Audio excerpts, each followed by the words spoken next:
नियोजन शून्यतेमुळे 3 मे रोजी झालेली नीटची परीक्षा अखेर रद्द. जवळपास 23 लाख विद्यार्थ्यांना मनस्ताप. सरकारला परीक्षाही घेता येत नाही, विरोधकांचा हल्लाबोल.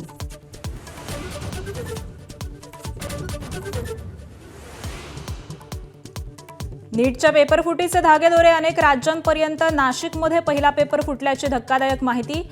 संशयित शुभम खैरनार सीबीआयच्या जाळ्यात. 15 लाखांना पेपर विकल्याची माहिती.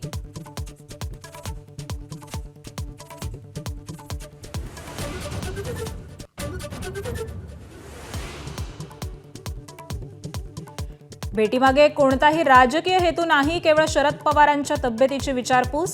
सिल्वर ओकवरील भेटीनंतर सुनील तटकरेंचं स्पष्टीकरण.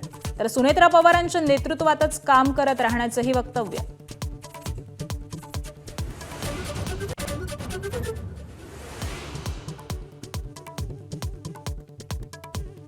प्रफुल्ल पटेल आणि सुनील तटकरेंची नावं पुन्हा एकदा पक्षाच्या कार्यकारिणीतून गायब. तांत्रिक चूक दुरुस्त करण्याचं सुनेत्रांचं स्पष्टीकरण. पार्थ पवारांसोबतच्या शीतयुद्धामुळे नाव जाणीवपूर्वक वगळल्याची चर्चा.